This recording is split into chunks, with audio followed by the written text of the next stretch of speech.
하계올림픽에서 가장 마지막에 열리는 경기가 어떤 건지 잘 아실 겁니다. 뭐죠? 마라톤입니다. 그렇죠. 마라톤은 그 올림픽에서 열리는 다른 경기들이 비교적 짧은 시간에 승부를 내는 것과는 달리 3시간이라고 하는 긴 시간을 통해서 승부를 봐야 하는 그런 경기입니다. 그래서 마라톤은 예측할 수가 없죠. 초반에 힘을 내서 선두에 달리던 선수가 이제 후반부에 가서 뒤로 처지기도 하는 반면, 또 초반에는 힘을 내지 못하고 뒤로 뒤처졌던 선수가 후반부에 힘을 내서 선두그룹으로 달리는 것을 우리가 흔히 볼 수 있기 때문입니다. 영적인 측면에서 봤을 때 마라톤은 우리의 인생과도 같다고 할 수 있습니다. 우리의 신앙생활과도 비슷합니다. 우리 모두는 예수 그리스도를 믿은 이후부터 믿음의 경주를 이제 시작을 했죠. 결승점은 하나님이 계신 천국입니다. 언제 도착할지 우리가 알 수 없지만 분명한 한 가지는 우리 모두가 우리에게 주어진 그 믿음의 경주를 반드시 완주해야 한다는 사실입니다. 오늘 우리가 살펴볼 이 히브리서 12장의 말씀은 이러한 믿음의 경주를 시작한 우리들에게 매우 중요한 말씀이라고 할 수 있습니다. 우리가 이 믿음의 경주를 어떻게 하면 완주할 수 있는지, 또 때때로 믿음의 경주를 하는 동안에 힘들고 지칠 때, 그래서 낙심되고 넘어지려 할 때 우리가 어떻게 그것을 극복하고 이겨낼 수 있는지 우리들에게 자세하게 설명해 주고 있습니다. 오늘 말씀을 함께 살펴보면서 우리 각자가 달려가야 할 믿음의 경주가 무엇인지 함께 살펴보기를 원합니다. 먼저 1절을 한번 보십시오. 이러므로 우리에게 구름같이 둘러싼 허다한 증인들이 있으니 모든 무거운 것과 얽매이기 쉬운 죄를 벗어버리고 인내로써 우리 앞에 당한 경주를 하며. 지금 1절을 보시면 우리에게 구름같이 둘러싼 허다한 증인들이 있다라고 이렇게 이야기를 하고 있습니다. 구름같이 둘러쌌다는 것은 이 당시 이 고대 원형 경기장에 사람들이 꽉 차서 그 경기를 하고 있는 선수들을 둘러싸고 있는 모습을 묘사한 것입니다. 이처럼 믿음의 경주를 시작하는 우리들 역시 구름같이 많은 사람들에게 둘러싸여 있다는 거예요. 자, 그런데 그 둘러싼 사람들이 평범한 사람들이 아니었습니다. 누구라고 말하고 있습니까? 허다한 증인들이라고 말하고 있습니다. 그러니까 이 증인들은 바로 앞장인 11장 38절에 나오는 세상이 감당치 못하는 사람들을 뜻합니다. 11장 38절을 보시면요, 이런 사람은 세상이 감당하지 못하느니라 라고 나와 있습니다. 왜 세상이 그들을 감당하지 못했을까요? 그 이유가 11장 33절에 나옵니다. 33절입니다.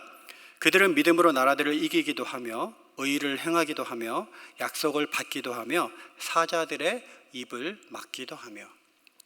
또 36절과 37절에는 이렇게 나옵니다. 또 어떤 이들은 조롱과 채찍질 뿐 아니라 결박과 옥에 갇히는 시련도 받았으며 시험과 칼로 죽임을 당하고 양과 염소의 가죽을 입고 유리하여 궁핍과 환난과 학대를 받았으니 이런 사람은 세상이 감당하지 못하느니라. 그렇습니다, 여러분. 믿음의 경주에 들어선 우리들을 둘러싸고 있는 것은 바로 이 믿음의 선조들이었어요. 세상이 감당하지 못했던 믿음의 조상들이었던 것입니다. 가진 고난과 핍박과 어려움 속에서도 믿음을 잃지 않았던 우리 믿음의 선조들이, 여러분의 할아버지 할머니가 혹은 여러분의 부모님들이 저 천국에서 여러분을 위해서 지금도 응원하고 있다는 것입니다. 믿음의 후배들은 우리들을 위해서 힘을 내라고, 용기를 잃지 말라고, 우리도 너희들처럼 이 땅을 살아가는 동안에 때때로 어려움을 겪었고 때로는 좌절했고 때로는 넘어졌지만 하나님의 은혜와 사랑으로 그 모든 것들을 다 이겨내고 믿음의 경주를 완주했다면서 우리들을 응원하고 있는 것입니다. 그런데 안타까운 것은 그런 응원에도 불구하고 우리가 살아가는 이 현실이 만만하지 않다는 데 있습니다. 여전히 우리가 믿음의 경주를 하는 데 있어서 그 경주를 방해하는 많은 장애물들이 있기 때문이죠. 그리고 히브리서 기자도 그 사실을 너무나 잘 알고 있었습니다. 그래서 오늘 본문을 통해서 특별히 2가지의 장애물을 구체적으로 언급합니다. 그 2가지 장애물이 무엇입니까? 무거운 것과 얽매이기 쉬운 죄라고 이야기하고 있습니다. 여기서 먼저 무거운 것은 우리가 짊어진 그 짐을 뜻해요. 다시 말해서 살아가면서 우리가 감당해야 되는 삶의 무게입니다. 우리 각자에게는, 우리 모두에게는 각자가 짊어진 삶의 무게들이 있습니다. 아버지라는 이름으로, 어머니라는 이름으로, 혹은 남편과 아내라는 이름으로 우리에게 주어진 가정을, 우리의 자녀들을 돌보고 책임져야 하죠. 또 연로하신 부모님을 모시고 돌봐야 될 책임이 또한 우리 자녀들에게 있기도 합니다. 그 외에도 어떤 비즈니스를 운영하고 책임지는 사람으로서 또 그 비즈니스를 잘 꾸려야 될 책임이 있고요. 어떤 직장이나 회사에서 어떤 직책을 맡은 사람들은 또 그 직책을 잘 완수해야 될 그런 부담감이 있습니다. 우리에게 그렇게 주어진 책임을 다하기 위해서 때로는 하기 싫어도 해야 하고, 또 때로는 몸이 너무 아프고 힘들어도 그 일을 감당해야 합니다. 많은 스트레스를 받으면서 때로는 이것들을 다 내려놓고 싶고, 때로는 그냥 순간의 감정으로 막 때려치고 싶을 때도 있겠지만 우리가 살아가는 현실이 그것을 우리에게 허락하지 않습니다. 이외에도 여러 가지 삶의 무게들이 있죠. 특별히 경제적인 어떤 어려움으로 인한 삶의 무게를 지니신 분들도 있을 거고, 또 육체의 질병으로 인해서 아픔과 고통 가운데 감내하시는 분들도 있을 것입니다. 그리고 이렇게 우리가 짊어진 다양한 삶의 무게들은 우리에게 많은 근심과 걱정과 염려를 가져다 줍니다. 먹고 사는 경제적인 것부터 시작해서 사람과의 관계에서 오는 어떤 스트레스, 또 미래에 대한 막연한 불안감 등이 많은 고민을 하게 만드는 것이죠. 그래서 우리가 하나님 나라의 백성으로서 우리에게 주어진 믿음의 경주를 온전히 수행하지 못하도록 끊임없이 우리를 방해하고 넘어뜨리는 것입니다. 아마도 예배를 드리는 지금 이 시간에도 참 예배에 우리가 집중하면 좋은데, 삶의 여러 가지 환경 속에서 또 해결해야 될 많은 문제와 어려움들을 갖고 계신 분들은 아마 온전히 그것 때문에 집중하지 못하실 수도 있으리라 생각됩니다. 그 모든 것들이 우리의 믿음의 경주를 방해하는 이 무거운 것들에 해당하는 것들이죠. 이어서 믿음의 경주를 방해하는 두 번째 요소는 얽매이기 쉬운 죄예요. 이 얽매이기 쉬운 죄라고 나오는데, 이 얽매이다라는 말이 헬라어로 유페리스타톤이라는 단어입니다. 근데 이게 어떤 뜻이냐면 뭐뭐 근처에 뭐뭐의 주위를 둘러싸다, 이런 뜻이에요. 그래서 직역을 하면 우리의 주변, 내 주변에 위치한 죄, 나를 둘러싸고 있는 죄, 이런 뜻이 됩니다. 다시 말해서 죄라는 것이 항상 우리 가까이에, 우리의 주변에 우리를 둘러싸고 있다는 겁니다. 그래서 우리를 자꾸 넘어지게 하고 우리가 믿음의 경주를 제대로 하지 못하도록 방해하는 것이죠. 그렇습니다, 여러분. 우리는 이 사실을 너무나 잘 알고 있어요. 죄는 하나님과 우리 사이를 가로막는 가장 큰 적입니다. 우리가 신앙생활할 때 우리를 순간순간 넘어지게 하는 가장 무서운 적이죠. 하나님과 우리 사이를 가로막는 가장 큰 적이 바로 이 죄입니다. 그래서 기도의 선지자라 불리는 E.M. 바운지가 이런 말을 했어요. 우리 자신은 하나님의 기름 부으심이 흐르는 금관이다. 그런데 우리 안에 죄가 있으면 그 금관이 막혀서 기름 부으심이 흘러가지 않는다.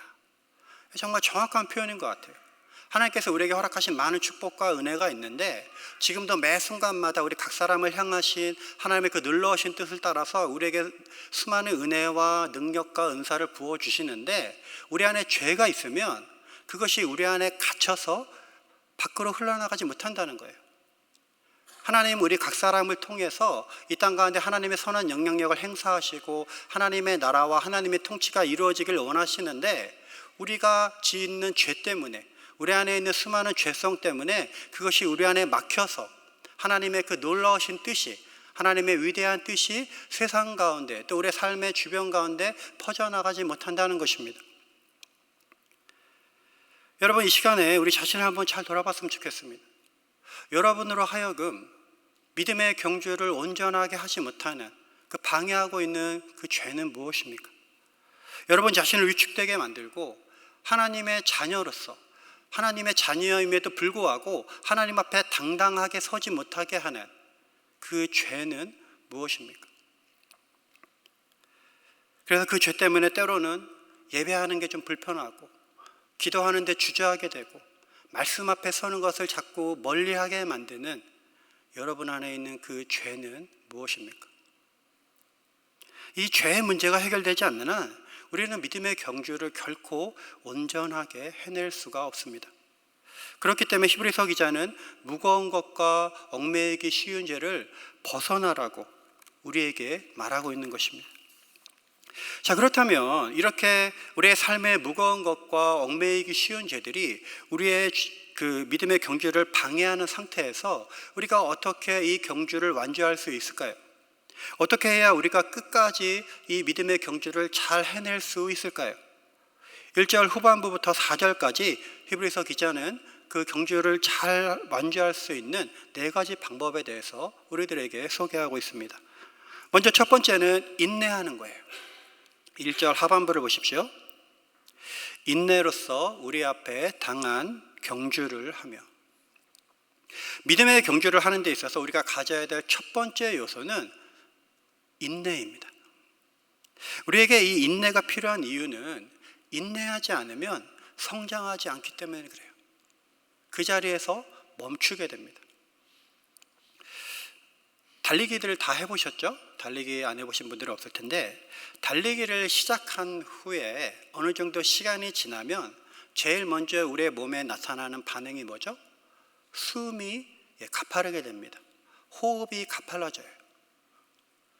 그런데 이제 그 상태에서 계속해서 좀 더 달리기를 하면은 그 다음에는 어떻게 됩니까? 심장이 터질 듯이 막 이렇게 힘들어지는 상태가 되잖아요. 그러면 그때 우리는 이제 선택을 해야 돼요. 내가 계속 이 상태를 극복하고 조금 더 달릴지, 아니면 내 몸이 견디지 못할 것 같으니까, 또 너무 힘드니까 그냥 여기서 포기하고 달리기를 멈출지 우리는 선택을 해야 됩니다. 그런데 만약에 그 힘든 상태를 붙들고 그 순간에 그 고통을 견디고 조금 더 달리기 시작하면 어느 순간부터 신기하게 우리 안에 있는 피로가 사라지면서 새로운 기분이, 새로운 그런 기운이 나타나기 시작해요. 마치 날아갈 듯한 가벼운 느낌을 우리의 몸이 경험하게 됩니다. 그거를 전문 용어로 러너스 하이라고 그래요. 다시 말해서 우리 몸의 한계를 돌파하는 순간입니다. 그런데 여러분, 재밌는 것은 모든 운동의 원리가 다 똑같아요. 모든 운동은 각자의 한계점을 지니고 있어요. 그 운동이 갖고 있는 특성에 따라서. 여러분, 그 근육 있잖아요. 우리 여기 남자 청년들 많이 있는데, 우리가 근육을 어떻게 키우는지 아시나요? 근육을 키우기 위해서는 근육을 찢어야 돼요. 그래서 근육을 찢으면 우리 휴식을 통해서 근육 안에서, 그 찢어진 근육 안에서 새로운 살이 나오면서 근육이 두꺼워지고 근육이 점점 더 강하게 변합니다. 그래서 근육이 자라는 거예요. 그래서 역도 선수들이나 어떤 이렇게 피트니스 센터에서 이제 운동하시는 분들이 막 이를 악물면서 진짜 막 얼굴에 5만 가지 인상 쓰면서 막 한 번이라도 더 들려고 하는 이유가 그게 그냥 하는 게 아닙니다. 근육을 키우기 위해서인 거예요. 그 과정을 거치지 않으면 우리의 근육은 자라지 않아요. 여러분, 영적인 성장도 마찬가지예요. 영적인 근육을 길러야 됩니다. 믿음의 경주를 힘들게 만들고 괴롭히는 순간이 올 때 멈추지 않고 인내하셔야 돼요. 이를 악물고 버티셔야 됩니다. 왜요? 그래야 우리 안에 있는 영적 근육이 성장할 수 있기 때문입니다. 이어서 믿음의 경주를 하기 위해서 필요한 두 번째 방법은 예수님을 바라보는 것입니다. 2절을 보십시오.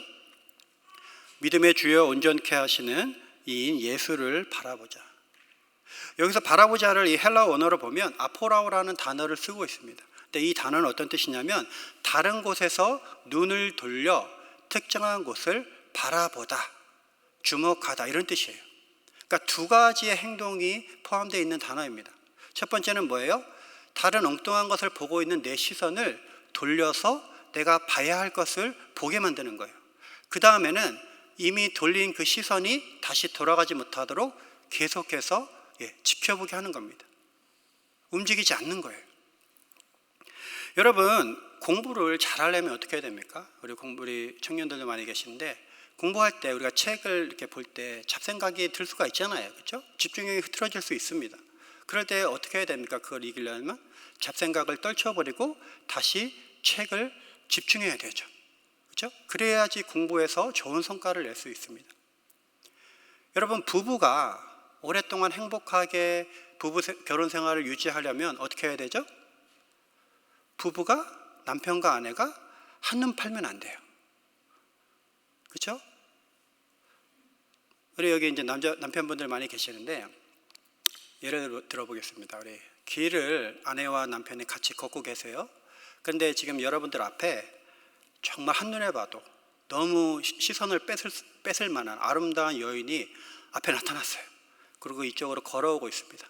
그리고 여러분 옆을, 남편분 옆을 탁 지나가는데, 우리 남편분들이 혹은 우리 교제하고 있는 남자친구들이 하면서 이렇게 따라가면은 어떻게 되죠? 난리 나는 겁니다. 집에 가서 죽는 거죠, 그냥. 시선을 빨리 돌려서 아내를 바라봐야 돼요. 내가 전혀 그런 데 관심이 없다는 듯이 사랑스러운 미소로 아내를 바라볼 때 행복한 부부관계를 유지할 수 있는 것입니다. 여러분, 마찬가지로 믿음의 경주에서도 우리가 한눈 팔지 말고 결승점을 바라보는 게 제일 중요해요. 우리의 마음과 우리의 눈을 빼앗는 수많은 세상의 쾌락과 유혹거리들로부터 우리의 마음을 뺏기지 않고, 우리의 시선을 뺏기지 않고 결승선에서 우리를 향해 두 팔 벌리고 기다리고 계시는 예수 그리스도를 바라봐야 하는 거예요. 그래야 우리가 믿음의 경주를 끝까지 완주할 수 있는 것입니다. 이어서 세 번째로 믿음의 경주를 하는 세 번째 방법은 구원의 감격을 떠올리는 것입니다. 3절을 보겠습니다. 너희가 피곤하여 낙심하지 않기 위하여 죄인들이 이같이 자기에게 거역한 일을 참으신 이를 생각하라. 여러분, 우리가 신앙생활을 하다 보면 지칠 때가 있잖아요. 그렇죠? 우리가 정말 예배하고 하나님 안에서 믿음 생활을 하는 게 날마다 행복하고 정말 은혜 충만, 성령 충만하면 얼마나 좋겠어요. 근데 사실 그렇지가 않잖아요. 그렇죠? 지칠 때가 있습니다. 마음이 낙심될 때가 있어요. 그게 교회 사역이, 우리가 교회에서 섬기는 일들이 너무 많아서 때로는 그게 지쳐서 그럴 수도 있고요. 혹은 교회 안에 누군가와 관계적인 어려움이 있어서 그로 인해서 마음이 힘들 수도 있습니다. 혹은 정확한 원인은 알 수 없지만 영적인 침체가 때때로 우리에게 찾아올 때도 있습니다. 그런데 이제 그런 상태가 다행히 이제 오랜 시간 지속되지 않고 금방 회복되면 참 감사한데, 너무나 다행한 일인데, 그런 상태가 오래 지속되면 힘들잖아요. 그리고 그런 상태가 지속될 때 때때로 우리의 마음 가운데 내가 맡고 있는 사역을 내려놓는다든지, 아니면 좀 더 심하면 교회를 옮기거나 떠나고 싶은 그런 또 유혹이 들 때가 있습니다. 바로 그때 히브리서 기자는 예수님이 하신 일을 떠올려 보라고 우리에게 권면하고 있는 것입니다. 예수님이 하신 일이 무엇입니까? 죄인들이 자기를 거역한 일을 참으신 거예요. 자기를 거역했다는 뜻이 무슨 뜻이죠? 예수님을 거부한 겁니다. 만왕의 왕으로 온 세상의 창조주의 아들로서 우리의 구원자로서 이 땅에 오신 예수 그리스도를 거부했어요, 사람들이. 그리고 가진 모욕과 모멸감을 예수님께 드렸습니다. 그리고 급기야 예수님을 십자가에 못 박아 죽였죠. 그런데 우리 예수님은 그 모든 상처와 모멸감을 안으시고 우리를 품어주셨습니다. 우리를 사랑하셨어요. 십자가의 희생으로 우리를 용서하시고 우리를 구원하셨습니다. 그 구원의 감격, 우리 각자가 예수님을 처음 만났던 그 첫사랑의 기억이 우리 모두에게 있습니다. 우리가 힘들고 어려운 순간에 십자가를 통해서 내가 구원받았다는 사실을 확인했던 그 놀라운 감격의 기억이, 그 경험이 우리 모두에게 있는 것이죠. 그뿐만이 아닙니다. 우리가 지금까지 살아오면서 신앙생활하면서 하나님께서 우리에게 보여주시고 허락하셨던 놀라운 수많은 은혜의 시간들이, 그 경험들이, 그 감정이 우리 안에 여전히 있어요. 그것을 떠올림으로써 우리가 지치고 낙심될 때 우리는 힘을 내서 계속해서 믿음의 경주를 완주할 수 있다고 오늘 성경은 우리에게 말하고 있는 것입니다. 마지막으로 믿음의 경주를 완주하기 위한 네 번째 방법은 피 흘리기까지 싸우는 것입니다. 4절을 보십시오. 너희가 죄와 싸우되 아직 피 흘리기까지는 대항하지 아니하고. 지금 히브리서 기자는 우리에게 아주 중요한 사실을 지금 이 구절에서 한 가지를 지적하고 있습니다. 그것은 바로 죄에 대한 우리의 태도예요. 우리가 그렇잖아요. 우리가 살아가면서 이제 죄를 짓잖아요. 안 지면 너무 좋은데 연약한 인간인지 안 지을 수는 없으니까 죄를 짓고 나서 우리가 어떻게 하죠? 하나님 앞에 회개합니다. 하나님 앞에 너무 죄송하니까 우리가 회개를 해요. 때로는 눈물을 흘리기도 하고 정말 우리의 마음을 찢으면서 안타까워하면서 하나님께 죄송한 마음으로 나아갑니다. 그리고 다시는 하나님 앞에서 내가 그러한 죄를 반복하지 않겠다고 결단하기도 하고 또 각자의 삶에서 이렇게 그 죄와 싸워 이기려고 각자가 노력을 하죠. 그런데 문제는 뭐냐면 우리들이 죄와 싸우려고 노력은 하는데 끝까지 싸우지 않는다는 데 있어요. 여러분, 우리가 죄의 심각성을 인지하고 죄를 끊기 위해서 정말 하나님 앞에 결단하고 독한 마음을 먹어야 사실은 그 죄를 끊을 수 있을까 말까인데 사실 우리 대부분은 그렇게 하지 않아요. 저를 포함해서. 우리가 정말 그 죄를 이기기 위해서는 때로는 금식도 하고 하나님 앞에 정말 굳은 마음으로 독한 마음으로 결단하면서 하나님 내가 이 죄를 진짜 없애지 않으면 제가 물러나지 않겠습니다라고 뭔가 결심을 하면서 하나님 앞에 매달리고 싸워야 되는데 대부분 우리들은 거기까지 나가지 못하는 거죠. 그러면서 어쩌면 피상적인 회개와 어떤 용서를 구하고 그래서 우리가 하나님 안에서 자유함을 얻었다고 착각하면서 살아가는 일들이 우리 안에서 계속해서 반복적으로 일어나는 것입니다. 그러면 어떻게 됩니까? 자꾸 죄에 질 수밖에 없어요. 그리고 그것이 반복되면 나중에는 우리가 영적으로 무뎌지기 때문에 이제 포기하게 되는 거죠. 어쩔 수 없네. 나 회개도 했고 나 노력도 했는데 이게 내 믿음이 아직은 이 정도까지밖에 안 되나 보지 하면서 우리가 자기 변명과 또 자기 위로를 삼으면서 계속해서 우리가 죄에 대해서 무뎌지는 것을 방치해 두게 되는 것입니다. 그리고 그런 우리의 태도가 믿음의 경주를 멈추게 만든다고 히브리서 기자는 오늘 본문을 통해 우리에게 말하고 있습니다. 자, 그러면 이렇게 우리가 노력은 하지만 피 흘리기까지 죄와 싸우지 않는 우리들을 하나님은 어떻게 하실까요? 그냥 내버려 두시면 안 되잖아요. 그렇죠? 우리가 거룩한 하나님의 자녀로 살아가기 위해서 하나님께서 우리에게 허락하신 이 믿음의 경주를 완주하게 만들기 위해서 하나님이 택하시는 방법은 무엇일까요? 계속되는 5절부터 11절까지 그 내용이 나와 있습니다. 먼저 5절을 보겠습니다. 내 아들아 주의 징계하심을 경히 여기지 말며 그에게 꾸지람을 받을 때 낙심하지 말라. 여기서 이 징계를 헬라어로 파이데아라는 단어를 쓰고 있습니다. 근데 이 뜻은 뭐냐면 훈련이나 교육으로 바르게 하기 위한 벌, 이런 뜻이에요. 다시 말해서 하나님께서 우리에게 허락하시는 그 징계는 우리를 바르게 만들기 위한 불가피한 벌이라는 뜻입니다. 하나님이 우리에게 고통을 주기 위해서, 우리를 괴롭히기 위해서 주시는 벌이 아니라는 거죠.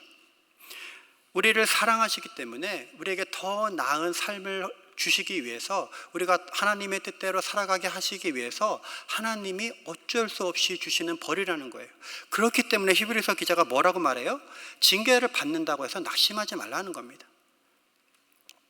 결국 이 하나님의 징계는 미래의 영광을 위한 징계입니다. 장차 우리가 얻을 영광의 멸관을 위한 필수 과정인 것이죠. 그리고 우리가 이 과정을 잘 마치면 우리는 졸업장을 얻게 됩니다. 어떤 졸업장입니까? 광야학교 졸업장이에요. 여러분, 그 광야를 히브리어로 미드바르라고 그래요. 미드바르라는 단어를 쓰는데, 그리고 또 히브리어에서 마라다라는 그 현재형 동사가 메다베르라는 단어를 씁니다. 근데 이 두 단어가 이제 모음만 빼면은 글자가 똑같아요. 히브리어는 원래 그 모음 체계가 없어요. 근데 이제 그래서 구약 예전 그 고대 히브리어를 보면은 이제 자음만 있습니다. 그래서 모음은 나중에 11세기에 마소라 학파가 만들어서 이제 성경에 끼워 넣은 건데, 그래서 이 광야라는 뜻의 미드바르와 마라다라는 뜻의 메다베르를 글자를 보면 똑같습니다. 완전히 똑같아요. 그리고 그럴 수밖에 없는 게 이 미드바르라는 단어가 메다베르에서 파생됐어요. 그리고 두 가지의 이 단어를 연결해 보면 결국 광야는 하나님께서 말씀하시는 장소라는 의미가 됩니다. 여러분, 그렇습니다. 광야는 결코 침묵이 흐르는 황량한 벌판이 아니에요. 오히려 광야는 하나님께서 우리에게 말씀하시는 장소입니다. 여러분, 성경을 보면 하나님께서 다윗을 광야로 이끄셨잖아요. 왜 이끄셨습니까? 다윗을 만나기 위해서예요. 다윗에게 말씀하시기 위해서입니다. 다윗을 하나님의 뜻 가운데 성장시키기 위해서였어요. 이처럼 광야는 다른 곳에서 들리지 않았던 하나님의 음성을 들을 수 있는 장소입니다. 광야를 통해서 하나님은 우리의 무뎌진 영적인 감각을 일깨우기 원하세요. 하나님이 말씀하시는데 우리가 듣지 않으니까, 우리의 관심과 우리의 생각이 다른 곳에 계속 뺏겨 있으니까 하나님께서 하나님의 음성을 듣게 하시기 위해서 우리를 때때로 광야로 인도하시는 것이죠. 이처럼 하나님은 우리가 광야를 통해서 하나님께 집중하기 원하십니다.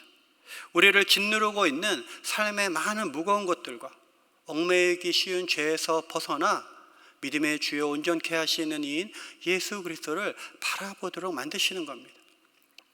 또한 광야는 하나님이 보호하시고 채우시는 것을 경험하는 장소이기도 합니다. 겉으로 봤을 때 광야는 어떻습니까? 황량하잖아요. 진짜 모래사막밖에 보이지 않는, 물 한 모금조차 기대할 수 없는 그런 곳이 눈에 보이는 광야입니다. 하지만 하나님께서 우리에게 허락하신 광야는 그런 곳이 아니에요. 그 광야를 통해서 하나님은 불기둥과 구름기둥으로 우리의 삶을 세밀하게 인도해 가십니다. 또 때로는 만나와 메추라기를 통해서 우리를 먹여주세요. 또 도저히 나을 것 같지 않은 메마른 반석을 통해서 생수의 강이 나오게도 하십니다. 그렇게 광야를 통해 하나님은 우리를 돌보시고 책임지시고 이끄시는 것입니다. 사랑하는 성도 여러분, 혹시 지금 광야를 지나고 계십니까? 인생의 광야라고 하는 힘들고 어려운 순간을 통과하고 계십니까? 그곳에서 살아계신 하나님을 만나게 될 줄로 믿습니다. 만나와 메추라기가 떨어지는 역사가 나타날 줄로 믿습니다. 여러분의 삶의 그 메마른 반석에서 도저히 나올 것 같지 않았던 영원한 생수의 강이 흘러넘쳐서 여러분의 삶을 풍성하게 적실 줄로 믿습니다. 이어서 7절부터 11절까지는 징계의 세 가지 유익에 대해 말하고 있습니다. 징계의 첫 번째 유익은 우리가 하나님의 아들이라는 사실을 확인시켜 준다는 거예요. 히브리서 기자는 6절부터 8절까지 계속해서 이 사실을 강조합니다. 6절을 보십시오. 사랑하시는 자를 징계하시고 그가 받아들이시는 아들마다 채찍질하심이라. 또 7절을 보면요, 하나님이 아들과 같이 너희를 대우하시나니 이렇게 나와요. 또 8절에는 징계가 없으면 사생자요 친아들이 아니니라 라고 말하고 있습니다. 여러분, 우리가 징계를 받는 이유는 단 하나뿐이에요. 우리가 하나님의 자녀이기 때문에 그렇습니다. 그분의 아들과 딸이기 때문에 그렇다는 거예요.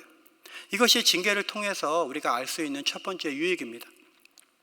이어서 징계의 두 번째 유익은 우리가 하나님의 일에 참여하게 된다는 것입니다. 10절을 보십시오. 그들은 잠시 자기의 뜻대로 우리를 징계하였거니와 오직 하나님은 우리의 유익을 위하여 그의 거룩하심에 참여하게 하시느니라.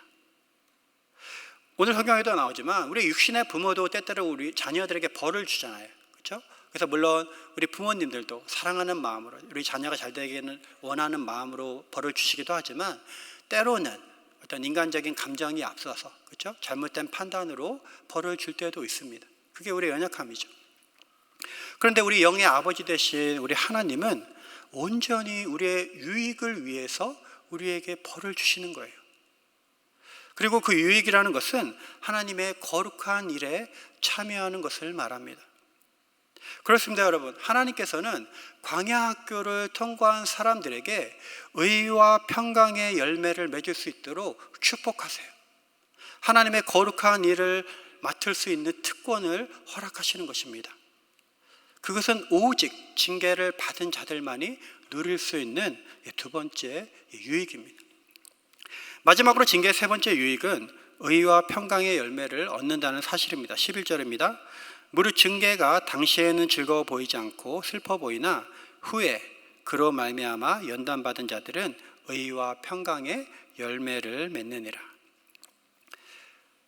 혼난다는 것은 사실 즐거운 일이 아니잖아요, 그렇죠? 혼나는 걸 좋아하는 사람은 없습니다. 마음이 상하고 때로는 자존심도 상하고 괴로운 일이에요. 하지만 그 잠깐의 괴로움이 지나면 무엇을 얻게 된다고 말합니까? 하나님이 주시는 의와 평강의 열매를 얻게 된다고 오늘 성경은 우리에게 말하고 있습니다. 이것을 누가 받는다고요? 징계를 통해 연단받은 자들, 그들만 받을 수 있는 거예요. 그것이 징계를 통해 우리가 누리게 되는 세 번째 유익입니다. 자, 이제 결론입니다. 우리 한 목소리로 12절과 13절을 같이 한번 읽어볼까요? 시작.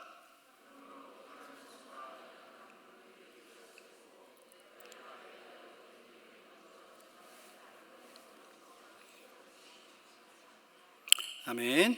1절부터 11절까지 믿음의 경주에 대해서 이야기한 히브리서 기자는 이제 12절과 13절에서 마지막 당부의 말을 전합니다. 그것은 바로 다시 일어서라는 거예요. 히브리서 기자는 우리에게 다시 일어날 것을 요청하고 있습니다.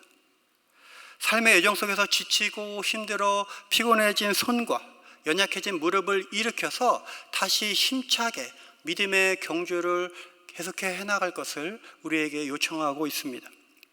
그는 우리에게 이렇게 말합니다. 사랑하는 성도 여러분, 이제 다시 일어날 때입니다. 이제 다시 믿음의 경주를 시작할 때입니다. 힘들었던 우리의 과거의 모든 시간들을 뒤로한 채 믿음의 주여 온전케 하시는 이인 예수 그리스도를 다시 한번 주목하고 바라봐야 할 때입니다. 우리는 결코 혼자가 아닙니다. 수많은 믿음의 조상들이, 믿음의 선진들이 여러분을 위해서 응원하고 있고 여러분을 위해서 중보하고 있습니다. 그러니 힘을 내십시오. 용기를 내십시오. 낙심하지 마시고 다시 한번 일어나 힘을 내서 여러분에게 허락된 믿음의 경주를 계속 이어나가십시오. 이렇게 우리에게 응원하고 있는 것입니다. 이것이 오늘 말씀을 통해 하나님께서 우리에게 주시는 하나님의 메시지인 줄로 믿습니다. 사랑하는 성도 여러분, 여기 계신 여러분 모두가 오늘 이 순간까지, 오늘 이 자리에 오기까지 믿음의 경주를 잘 해내오신 줄로 믿습니다. 특별히 먼 타국에 와서 얼마나 많은 고생들을 하셨습니까? 특별히 우리 사업에 계신 분들은 또 대부분이 우리 도넛을 하시는 분들인데 쉽지 않잖아요. 낮과 밤이 바뀌고 또 육체적인 고된 노동을 하셔야 되고 많은 어려움들이 있을 텐데 말도 잘 안 통하고 문화도 다르고 경제적으로 지금까지 자리 잡기까지 많이 힘들고 어려운 시간들을, 또 정서적으로도 외롭고 힘든 시간들을 우리 모두가 보내셨을 거라 생각합니다. 그렇게 수많은 어려움과 굴곡이 있었지만 지금까지 잘 견뎌내셨고 또 잘 이겨내셨습니다. 그리고 이제 다시 한번 힘을 내서 도약할 때입니다. 다시 한번 여러분의 마음을 모으고 주먹을 불끈 쥐고 결승선에서 우리를 기다리고 계시는 예수 그리스도를 바라봐야 할 때예요. 여러분 힘을 내셨으면 좋겠습니다. 우리 낙심하지 않았으면 좋겠어요. 때때로 삶의 어려움과 감정적인 것들이 우리를 속일지라도 여전히 그 가운데 우리와 함께 하시는 하나님의 은혜를 기억하면서 다시 한번 힘을 내셨으면 좋겠습니다. 로마서 11장은 우리에게 이렇게 말합니다. 하나님의 은사와 부르심에는 후회하심이 없느니라. 죄송합니다. 우리를 가장 잘 아시는 하나님께서 우리에게 가장 좋은 길로, 가장 완전한 길로 인도하시는 것, 그 하나님을, 그 신실하신 하나님을 믿으면서 하나님께서 여러분에게 허락하신 믿음의 경주를 오늘도 믿음으로 인내하시고 버티시면서 승리하시는 우리 모든 복된 성도님들 되시기를 주님의 이름으로 축원합니다.